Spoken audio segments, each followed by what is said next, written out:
Mrs. Reed looked up from her work. Her eye settled on mine. Her fingers at the same time suspended their nimble movements. "Go out of the room! Return to the nursery!" Was her mandate? My look or something else must have struck her as offensive, for she spoke with extreme though suppressed irritation. I got up, I went to the door, I came back again, I walked to the window, across the room, then close up to her. Speak I must. I had been trodden on severely and must turn. But how? What strength had I to dart retaliation at my antagonist? I gathered my energies and launched them in this blunt sentence. "I am not deceitful. If I were, I should say, I loved you. But I declare I do not love you. I dislike you the worst of anybody in the world, except John Reed, and this book about the liar you may give to your girl, Georgiana. For it is she who tells lies, and not I." Mrs. Reed's hands still lay on her work inactive.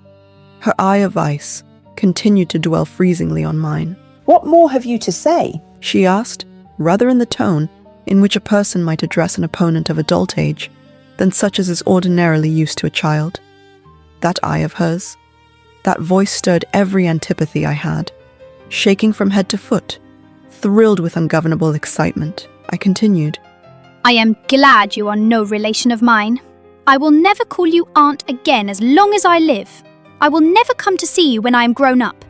And if anyone asks me how I liked you and how you treated me, I will say the very thought of you makes me sick and that you treated me with miserable cruelty." "How dare you affirm that, Jane Eyre?" "How dare I, Mrs. Reed? How dare I? Because it is the truth. You think I have no feelings, and that I can do without one bit of love or kindness, but I cannot live so, and you have no pity. I shall remember how you thrust me back, roughly and violently thrust me back, into the Red Room, and locked me up there to my dying day, though I was in agony, though I cried out while suffocating with distress, 'Have mercy, Aunt Reed,' and that punishment you made me suffer, because your wicked boy struck me, knocked me down for nothing. I will tell anybody who asks me questions, this exact tale. People think you a good woman, but you are bad, hard-hearted. You are deceitful." Ere I had finished this reply, my soul began to expand, to exult, with the strangest sense of freedom, of triumph I ever felt. It seemed as if an invisible bond had burst, and that I had struggled out into unhoped-for liberty. Not without cause was this sentiment. Mrs. Reed looked frightened. Her work had slipped from her knee. She was lifting up her hands, rocking herself to and fro, and even twisting her face as if she would cry. "Jane, you are under a mistake. What is the matter with you? Why do you tremble so violently? Would you like to drink some water?" "No, Mrs. Reed." "Is there anything else you wish for, Jane? I assure you, I desire to be your friend." "Not you! You told Mr. Brocklehurst I had a bad character, a deceitful disposition. And I'll let everybody at Lowood know what you are, and what you have done." "Jane, you don't understand these things. Children must be corrected for their faults." "Deceit is not my fault." I cried out in a savage, high voice. "But you are passionate, Jane, that you must allow. And now return to the nursery. There's a dear, and lie down a little." "I am not your dear.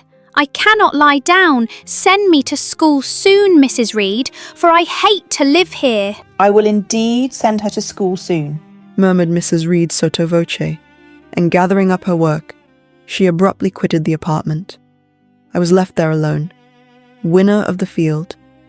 It was the hardest battle I had fought, and the first victory I had gained. I stood a while on the rug, where Mr. Brocklehurst had stood, and I enjoyed my conqueror's solitude.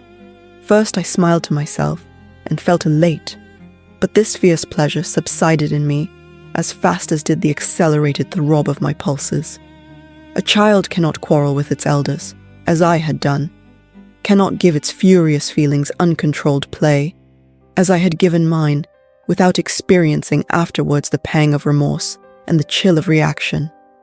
A ridge of lighted heath, alive, glancing, devouring, would have been a meet emblem of my mind when I accused and menaced Mrs. Reed. The same ridge, black and blasted after the flames are dead, would have represented as meetly my subsequent condition. when half an hour's silence and reflection had shown me the madness of my conduct and the dreariness of my hated and hating position. Something of vengeance I had tasted for the first time, as aromatic wine it seemed on swallowing, warm and racy. Its afterflavor, metallic and corroding, gave me a sensation as if I had been poisoned. Willingly would I now have gone and asked Mrs. Reed's pardon, but I knew, partly from experience and partly from instinct, that was the way to make her repulse me with double scorn, thereby re-exciting every turbulent impulse of my nature. I would fain exercise some better faculty than that of fierce speaking, fain find nourishment for some less fiendish feeling than that of sombre indignation. I took a book, some Arabian tales. I sat down and endeavored to read. I could make no sense of the subject. My own thoughts swam always between me and the page I had usually found fascinating. I opened the glass door in the breakfast room. The shrubbery was quite still. The black frost reigned, unbroken by sun or breeze, through the grounds. I covered my head and arms with the skirt of my frock and went out to walk in a part of the plantation which was quite sequestrated. But I found no pleasure in the silent trees, the falling fir cones, the congealed relics of autumn, russet leaves swept by past winds in heaps, and now stiffened together. I leaned against a gate and looked into an empty field where no sheep were feeding, where the short grass was nipped and blanched. It was a very grey day, a most opaque sky, onding on snow, canopied all. Thence flakes fell at intervals, which settled on the hard path and on the hoary lea without melting. I stood, a wretched child enough, whispering to myself over and over again, "What shall I do? What shall I do?" All at once I heard a clear voice call, "Miss Jane! Where are you? Come to lunch." It was Bessie, I knew well enough, but I did not stir. Her light step came tripping down the path. "You naughty little thing," she said. "Why don't you come when you are called?" Bessie's presence, compared with the thoughts over which I had been brooding, seemed cheerful, even though, as usual, she was somewhat cross.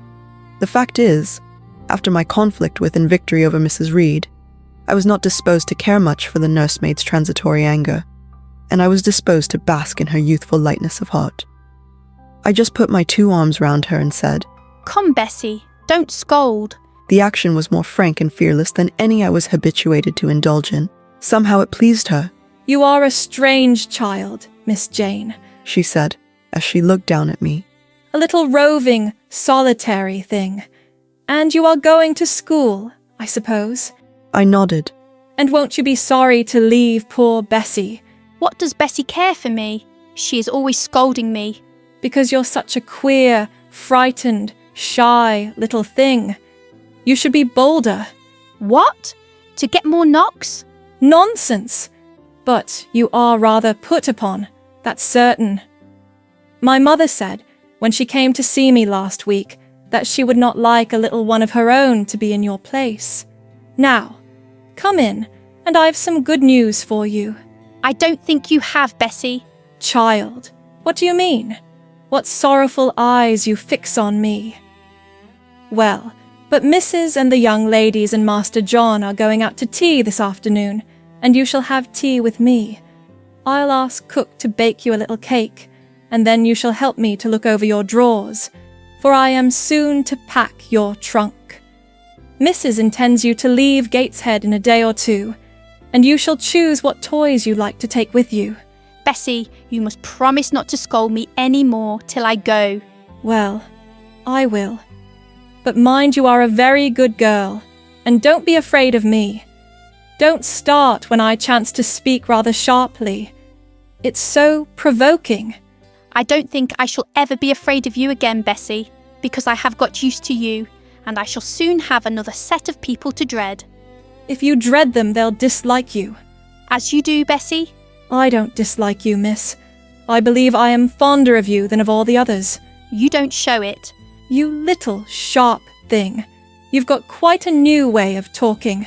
What makes you so venturesome and hardy?" Why, I shall soon be away from you. And besides, I was going to say something about what had passed between me and Mrs. Reed, but on second thoughts, I considered it better to remain silent on that head. And so you're glad to leave me? Not at all, Bessie. Indeed, just now I'm rather sorry. Just now.